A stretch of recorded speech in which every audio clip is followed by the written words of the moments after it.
The day we replaced our dying phones. My wife laughed like nothing in the world could touch us. Then her thumbs moved like she was hiding a fire, and a new passcode clicked into place between us. We did it like a normal couple trying to pretend we weren't getting older. Mall parking, coffee in hand. Two phones so tired they needed to be plugged in like patients. Claire teased me about my cracked screen. I teased her about the way her battery hit 10% and acted like it was a personal attack. Inside the store, everything was bright and clean and designed to make you feel behind. We stood shoulder to shoulder at the counter while a kid in a polo shirt talked us through plans like he was reading the weather. Claire leaned into me, laughing, warm and familiar. That was the thing, nothing about her felt distant. She was still Claire. Still the woman who forgot where she put her keys and kissed me in grocery aisles like she didn't care who saw. We sat at a little setup table after the purchase, both of us tapping through the same screens. Language, Wi-Fi, Face ID. Routine. Boring. Safe. Then I saw it. Not a message. Not a name. Just her posture. Claire's shoulders tightened the way they do when she's rushing to get out the door. Her face went blank. Not angry, not sad, just focused. Her thumbs moved fast. Sharp. Like she was punching in a code she didn't want anyone watching. I glanced over because that's what you do when you're side by side. Married people share space. She shifted the phone a few inches away without thinking. A small turn of the wrist that blocked my angle. Everything okay? I asked casual. Yeah, she said, still typing. Just setting it up. The screen flashed for half a second, create passcode. Then the dots filled in and disappeared. That hit me quick and quiet. Claire was the same code for everything person. She joked about it. I'd watched her punch it into ATMs, streaming apps, and the garage keypad. I could have said it in my sleep. I waited for her to say it out loud the way she always did. Same as always. She didn't. She tapped done and locked the screen like she'd finished a chore. Her smile came back like it had never left. You want food after this? She asked. Sure, I said. The word came out easy. My face stayed normal. Years of being a husband teaches you that not every thought needs a voice. But something in me had gone still. A new phone didn't matter. A new code shouldn't matter. But the speed did. The hiding did. The fact she didn't even realize she'd hidden it. We walked out with our bags swinging at our sides, and she slid her new phone into her purse like it was nothing. I told myself it was nothing, too. Still, as we crossed the mall floor with the noise and lights and people moving past us, that tiny change kept blinking in my head like a warning I couldn't explain and couldn't shut off. 10 days later, it was just dinner. Tuesday. Chicken in the oven. One of those quiet nights where the house feels like it's finally on your side. Claire wore sweatpants and one of my old shirts, hair up, face clean. If someone had asked me then, I would have said we were fine without even thinking. We ate at the table instead of the couch. Small talk. A stupid story from my day. Her laugh, real and easy. Then she set her fork down like she was setting down a pen. So, she said, I need to go to Denver this weekend. I didn't react fast. Not because I was shocked, because the tone was too normal. Came out the same way someone says they need more detergent. Denver, I repeated. Yeah, work thing. Melissa needs me there for a couple meetings. Just Friday to Sunday. Her boss, Melissa Grant. Middle-aged, sharp, always in motion. I'd met her twice. She'd shaken my hand like a business deal and called me Matt, like we were old friends. Okay, I said. What kind of meetings? Claire shrugged. Client stuff. Planning for Q1. You know. I nodded like I knew. I didn't. But I didn't press either. That's what trust looks like in real life. Letting details be fuzzy because you don't think they're weapons. Bring a jacket, I said. Denver gets cold. She smiled. I will. I forced myself to keep it light. Try not to get kidnapped by a ski instructor. Claire laughed, and for a second the knot in my chest loosened. Then my brain flicked back to the mall. Her thumbs. The new passcode. That tiny turn of her wrist. I watched her chew. I watched her eyes. Nothing nervous. No over-explaining. No cracks. That's what made it dangerous. If she'd been weird, I could have named it. If she'd stumbled, I could have grabbed the thread. But she was calm, normal, loving, like Denver was just another file on her desktop. You want me to drive you to the airport? I asked. Maybe, she said. If you're not slammed. I can make it work. Thanks. She reached across the table and touched my hand. Soft. It's just work, Matt. Just work. That line landed like she'd practiced it. Not because it sounded fake, but because it sounded ready. Like she already knew what my face might do before it did it. I squeezed her fingers once. Okay. And I meant it. I chose to mean it. Because a marriage can't survive if you interrogate every trip, every new password, every moment you don't fully understand. You either trust or you live in a cage you built yourself. So I filed Denver away as routine. But the passcode change stayed where it was quiet, blinking, patient. Like a tiny red light behind my eyes that didn't care what I wanted to believe. The morning of the trip, the house felt half asleep. I moved on autopilot, coffee, toast, keys, wallet. Claire was upstairs finishing her hair, suitcase by the door like it belonged there. The normal rhythm of a Friday. I grabbed a phone off the nightstand without looking. Same size, same case shape. Slid it into my pocket and walked downstairs. The coffee machine gurgled. I stared out the kitchen window, watching the sky lighten like it was doing me a favor. Then my pocket buzzed. I pulled the phone out, thumb already moving to dismiss it, until I saw the preview. Rooms booked. You'll be there at 8, right? Miss you, Evan. My throat tightened like someone had grabbed it. For a second I just stood there, phone in my hand, coffee smell in my nose, like my body hadn't gotten the message yet. My brain tried to do math it didn't want to do. Evan. Not Melissa. Not a client. Not a coworker. A man. I tapped the screen to open it. Face ID didn't recognize me.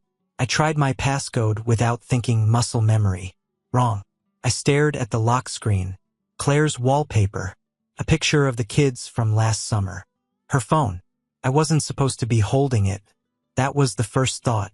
Now she's cheating. This isn't mine. I shouldn't have gone further. I did anyway.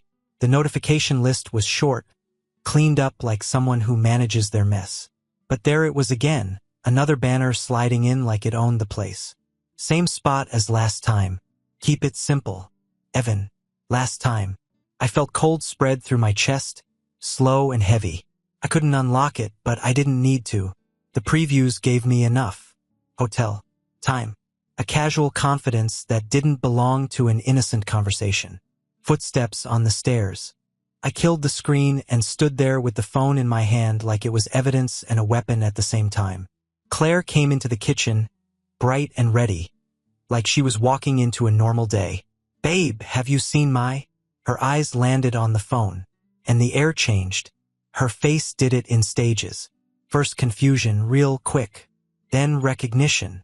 Then panic, sharp enough to slice the room in half. My phone, she said, reaching for it too fast. That speed told me more than words ever could. I stepped back a half step, not dramatic, just enough to keep it in my space. I grabbed it by accident. Claire swallowed. Okay, just give it to me. I didn't. I held it up, screen dark, like I was holding a question. Who's Evan? I asked. She blinked twice, like she could reset the moment if she tried hard enough. What? You heard me. Matt, what are you talking about? My voice stayed even. I hated how calm I sounded. Like this was a billing issue. 2 messages. Hotel. 8 o'clock. Same spot as last time. Who is he? Her eyes flicked to the suitcase by the door. To the clock. To anything that wasn't my face. Former coworker, she said. Too quickly. I nodded once, slow. Former coworker who says he misses you. Claire exhaled hard and tried to laugh, but it fell apart on the way out. It's not like that. Then explain it. She took a step toward me, palms out. Matt, you're overreacting. He's someone from before. Before what? Before me, she meant. She didn't want to say it because saying it gives it shape. Before you, she finally admitted. Okay? He's an ex. From years ago. It's stupid. My jaw tightened. And he knows the hotel name and the time. It's not. She stopped. Her mouth opened and closed like she couldn't find the clean lie fast enough. I watched the pause, that empty space between her words. Lies aren't just what you say. They're what you can't say without tripping. He's in Denver? I asked. Claire's eyes flashed. No. Then why is he booking a room? It's not a room for... She cut herself off again. Her throat worked. God, Matt. I can't believe you're doing this right now. Doing this. Like I'd chosen it. Like I'd woken up and decided to sabotage my own life for entertainment. I'm not doing anything, I said. I picked up the wrong phone. Your boyfriend texted you. That's what happened. He's not my boyfriend. She said it too loud, too sharp, like volume could make it true. I held the phone out a little, not offering it, showing it. Then why is he that comfortable talking to you like this? Claire's eyes went wet, but the tears didn't fall. They hovered, ready to be used if needed. Matt, she said softer now, please, I'm going for work. Melissa is expecting me. You know that. I looked at her, really looked. She wasn't fighting for us. She was fighting to keep the story intact. And in that moment, something in me shifted quietly, permanently, like a door locking from the inside. I didn't yell. I didn't throw anything. I didn't do the dramatic thing people expect. I just set the rules for what came next. Call him, I said. Claire's head snapped up. What? Right now. In front of me. Put it on speaker. Cancel whatever this is. Her lips parted, then closed. She looked at the phone in my hand like it might bite. Matt, this is... If it's innocent, I said. It won't be hard. Silence. Not long. Just long enough. That pause was the last bit of denial dying. You don't hesitate to shut down an accident. You hesitate to shut down a plan. Claire reached out slowly this time. I need my phone. I handed it to her and watched her thumbs. The new code came out like muscle memory. Not a stumble. Not a mistake. Like she'd been using it a while. She pulled up his name. Evan. No last name. No context. Just a first name like he belonged in her life. She looked at me. What do you want me to say? The truth, I said. And make it final. Claire swallowed again. Then she called. It rang twice. Hey! A man's voice answered. Calm. Awake. Like he'd been waiting for it. Claire's shoulders stiffened. Evan, hi. I can't make it. A beat. What happened? I watched her face. She was choosing words like she was choosing which wire not to cut. Work changed, she said. Melissa reshuffled the schedule. It's not going to work tonight. On the other end, he didn't sound surprised. No confusion. No anger. Just adjustment. Okay, Evan said. So, tomorrow? Claire's eyes flicked to me. Fast. Then back to nothing. No, not tomorrow. I can't. It's just not a good idea. Another beat. Faint exhale. All right, we'll figure it out. We'll figure it out. Not sorry. I didn't know you were married. Not what are you talking about. Planning language. Normal language. Like this was a reschedule, not a shutdown. Claire forced a laugh that didn't belong to her. Yeah, sorry. Text me when you're settled, he said. Claire froze for half a second. No, she corrected quickly. I mean, no, I won't. I needed to cancel. He went quiet, then said, Got it. The call ended. Claire stared at the screen like she'd just finished a work meeting. Then she looked up at me and tried to move on too fast, like speed could erase what we'd both heard. See? She said. It's done. I didn't answer, because I hadn't watched two people end something. I'd watched two people adjust the schedule. She still went. That was the part that sat in my chest like metal. If it was really nothing, if the call really handled it, there was an easy fix. Don't get on the plane. Stay home. Put your hand on my face and let this die. Instead, she kissed me goodbye at the door like she was late for a dentist appointment. I'll call, she said. Okay, I said. I watched her roll the suitcase out. I watched her taillights disappear. Then I stood in the quiet house and realized I was holding my breath. The first video call came from the airport. Her face filled my screen, too bright under terminal lights. "Hi, just boarding," she said, turning the camera to show the gate sign. The people in line, her carry-on by her feet. Proof, offered before I asked. Then another from the hotel lobby. Another from a conference room with Melissa in the background.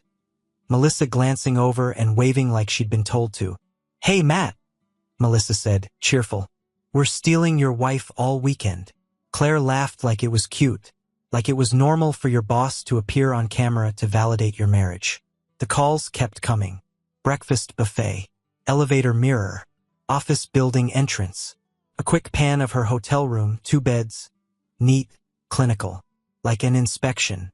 She didn't say, "I'm sorry," not once. She acted like the fix was to show me enough angles until my suspicion got bored and left. And part of me wanted to let it work. I wanted my life back. I wanted to be the man who trusts his wife and sleeps without his mind chewing on code changes and hotel rooms and casual male voices. So I played along.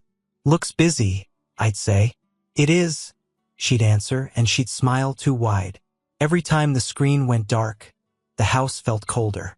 Not because she wasn't there, because I was turning into someone I didn't recognize. A man measuring love by evidence. A man counting the seconds in her pauses. A man who used to hear "work trip" and think nothing, now listening for the hidden door behind it. By Sunday night, when she came home smelling like hotel soap and airplane air, she hugged me hard like she'd passed a test. I hugged her back. But in the quiet space behind my eyes, something had rewired. Trust didn't feel like trust anymore. It felt like surveillance we both agreed to call rebuilding. Time did what it always does. Covered things up. We had 2 kids. A routine. Real laughter again. The kind that comes from shared exhaustion and dumb inside jokes. Denver turned into a sealed box we didn't open. Not because it was resolved, because opening it would have changed the whole house. Claire got better at being present. I got better at pretending I didn't remember the way Evan's voice sounded. And for a while, it worked. 3 years later, we were back at the mall doing the same thing all over again. Upgrading phones like we were erasing the past in small, shiny increments. We joked about being old again. We walked out with bags swinging at our sides again. That night, after bedtime stories and dishes and the quiet that comes when kids finally surrender, I sat on the couch and scrolled while Claire folded laundry. A notification popped up. Friend request. Evan. My thumb stopped midair. Felt stupid at first. Random. Harmless. Like someone brushing past you in a crowd. I clicked without thinking, and his profile loaded fast. Smiling photos, hiking shots, a couple work event pictures with those clean, confident captions men use when they like the way they look. Then I saw his face clearly, and my stomach dropped so hard it almost felt like relief, like my body had finally found the reason it never fully relaxed. His eyes, the shape of his grin, the way his cheeks pulled when he smiled. I didn't need to be a scientist. I didn't need math. I didn't even need more photos, because my oldest son's face lived in my head like a photograph. I saw it every day. That boy looked like me in the ways that mattered until suddenly he didn't. I scrolled back and forth, comparing without meaning to. Evan at a trailhead, sun on his face. My son was at the park last weekend, squinting into the light the same way. Evan with a half smirk. My kid's half smirk. Not close. Not maybe. Mirror. I felt my pulse in my ears. Behind me, Claire was humming softly, folding tiny shirts. The sound was normal, domestic, safe. I stared at the phone until the screen dimmed, then tapped it awake again like the truth might change if I blinked. Denver wasn't dust anymore. It was teeth, and it had just grabbed hold. I didn't sleep. I sat there with the phone in my hand, screen glowing low, Evan's face locked in place like an accusation. Claire moved around the living room folding laundry, calm as a Sunday morning, not noticing the air had changed. When she finally looked up, I was still sitting there. "What?" she asked, half-smile. "You look like you saw a ghost." I stood and walked to her without rushing. Slow is control. Slow is how you keep your voice from turning into something ugly. Come here, I said. Her smile faded. Matt, what's going? I held the phone out. Do you know who this is? Claire's eyes dropped to the screen. Her whole body went still. Not confused. Not curious. Not the way a person reacts to an old coworker or a random name. Still like a cornered animal. Why is he adding you? She whispered. I didn't answer that. I didn't let her steer it. I pointed at the photo again. Why does our son look like him? The room went quiet in a way I felt in my teeth. In the hallway, a toy made some soft electronic noise, then died. From the kid's room, a faint cough. Life continuing, unaware. Claire's face drained. Her mouth opened, but nothing came out. Her hand rose halfway, like she might touch my arm, then dropped. Matt, she said, and her voice broke on my name. That was the moment. Not the confession. Not a sentence. Just the sound of her failing to hold herself together. No, I said low. Don't start with that. Her eyes filled fast. Tears spilled and she didn't wipe them.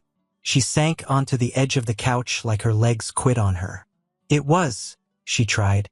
Then she shook her head like she couldn't lie anymore. I didn't know, she choked out. I thought. I felt something rip through me, hot and cold at the same time. You thought? I repeated, barely recognizing my own voice. You let me raise him on a thought. She covered her face and sobbed, loud and messy. Not performative, not useful, just collapse. I stared at her and realized the betrayal wasn't a single act. It was the years after, the dinners, the birthdays, the photos on the wall. It was the life I defended, built on a story she knew might be a lie. And now that I'd said it out loud, I couldn't unsee it. Neither could she. I left on a Monday because Monday has rules. People go to work. Kids go to school. Life pretends it's stable. I needed that structure or I was going to snap in a way that would stain everything I still cared about. I packed a duffel in the dark. Jeans, shirts, toiletries, my laptop. No photo frames. No, I'll be back for the rest later. I wasn't trying to win a fight. I was trying to survive it with my dignity intact. Claire met me in the hallway, barefoot, eyes swollen like she hadn't slept. Matt, please, she said, quiet, like the kids might hear betrayal through drywall. I looked past her toward the bedrooms. My oldest was awake already, building something on the floor with that serious face he got when he wanted to do it right. My youngest was still asleep, curled around a stuffed animal like the world was safe. I'm not doing this in front of them, I said. So you're just leaving? Her voice climbed. That's it. I finally looked at her. Don't make it sound sudden. You've had years with the truth. I'm the one who just got introduced. Her mouth trembled. She reached for my arm. I stepped away. I'll take them Wednesday, I said. Text me the school pickup details. Matt, I said text. I walked out and didn't look back. Because if I looked back, I'd see the old version of my life standing there in her face. And I didn't trust myself not to try to save something that didn't deserve saving. The apartment I rented was small and plain on purpose. Beige walls, cheap blinds, a kitchen that smelled like nobody. It wasn't a home. It was a place where I could think without hearing her voice in the next room. I kept contact with Claire to the bare minimum. No phone calls, no processing. No late-night talks where she could cry and I could soften. Text only. Pick up Wednesday 3:10. Okay. He's asking for you. I'll see him Wednesday. Can we talk about ourselves? No. She tried to slip emotion through anyway. You're punishing me. I'm protecting the kids from the fallout. You're acting like I'm a monster. I'm acting like you made choices. It wasn't cruelty. It was boundaries. The kind you build when you learn love can be used like a knife. When Wednesday came, I stood outside the school like any other dad. Hands in my pockets. Calm face. Heart beating like it wanted out. My oldest ran toward me the second he saw me. Dad! He yelled. And he threw himself into my legs so hard I had to brace. That word hit me like a punch and a rescue at the same time. I crouched down and hugged him tight. He smelled like crayons and playground sweat and his own shampoo. Real life. The only part of this mess that wasn't poisoned. "Hey, buddy," I said. "How was school?" He looked up at me, serious now. "Mom cried." I held his gaze. "Adults have big feelings sometimes. But you're safe, okay?" He nodded like he was trying to be brave for me, and I hated Claire for putting him in that position. A kid shouldn't have to manage a parent's guilt. At my place, I made dinner. Simple. Pasta. Fruit. The kind of meal you make when your brain is a storm but your hands need a job. Later, when I tucked him in, he asked the question like he'd been carrying it all day. "Are you mad at Mom?" I sat on the edge of the bed, steady. "I'm mad at something that happened," I said. "But you don't have to carry that. You just have to be a kid." He stared at the ceiling for a second. "Are you still my dad?" My throat tightened. That was the whole thing right there in a child's voice. I put my hand on his chest, right over his small heartbeat. "Yeah," I said. "I'm your dad." He exhaled like he'd been holding his breath for weeks, then rolled onto his side and fell asleep fast. Like my answer had locked the world back into place. The paternity test came after that because the system doesn't care about feelings. Cares about categories. The clinic smelled like disinfectant and boredom. A nurse explained the process in a tone that said she'd seen this movie 1,000 times. Claire sat across from me, hands clenched, eyes red-rimmed, trying to look like she wasn't the reason we were there. I didn't speak to her unless I had to, not to punish, to keep myself clean. They swabbed their cheeks. Me, the kids, paperwork, signatures, dates. My name written in ink next to questions I never thought I'd see in my life. When the results came, it was in a plain envelope.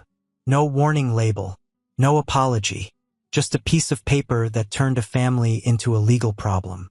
Claire called me the minute she opened it. Her voice was wrecked. "Matt." "It's him," she whispered. I stared at my kitchen counter until it looked like it was tilting. "Okay," I said. That was all I gave her. Because if I opened my mouth wider, I'd give her rage, and rage would feel good for a second and poison me for a year. The court followed. Not one dramatic moment. Just a series of appointments that ate time and hope. Lawyers talked like this was a contract dispute. Words like support, custody, establishing paternity. The judge looked at me like I was another tired man in another tired story. Evan showed up late to one hearing, dressed well, hair perfect, face calm.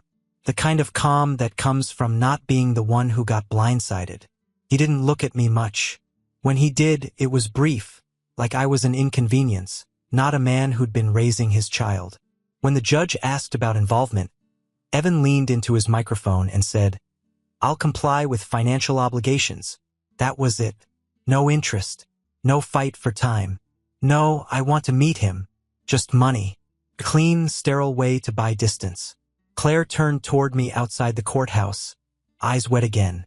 "At least he'll pay," she said, like she was offering a silver lining. I stared at her. "That's not a father," I said. "That's a bill." She flinched. "Matt, I never meant." "Stop," I said. My voice stayed low, controlled. "You don't get to talk about what you meant. You get to talk about what you did." She started crying, shoulders shaking, like tears could rewind time. I didn't comfort her. Comfort is earned. That night, alone in my apartment, I stood in the bathroom and looked at the toothbrushes. I kept extras for the kids. One blue, one green, because they liked having their own stuff at my place. Small things that told them this wasn't a temporary stop. I stared at the blue one and felt the world try to rewrite itself. Not biological. Not legal. Not mine by some cold definition written by strangers. I thought about walking away from that part. Not disappearing like a coward. Just stepping back into what was fair. Letting the system draw the lines, letting biology take the wheel. Then Saturday came. My oldest ran into my apartment like it was home, dropped his backpack, and asked if we could make pancakes. My youngest crashed into my legs, laughing, and demanded a piggyback like I'd promised it yesterday. And I knew, with a clarity that didn't need debate, blood makes a child. Showing up makes a dad. So I kept showing up. I took both kids on my days. I stayed consistent. I answered school emails. I sat in tiny chairs at parent meetings. I learned which snacks were gross now and which bedtime story had to be read twice. Claire became logistics. Evan became a payment schedule. The kids stayed in my line in the sand. I wasn't Claire's husband anymore. I never would be again. That part of my life was finished, sealed, buried. But fatherhood? Fatherhood was the one thing she couldn't take from me, no matter what the paper said. And I rebuilt from there, quietly, stubbornly, like a man laying bricks in the dark, until my life had shape again. Not perfect, not fair, just solid. Subscribe and stay one step ahead of cheaters. And trust me, the next story makes this one look like a fairy tale.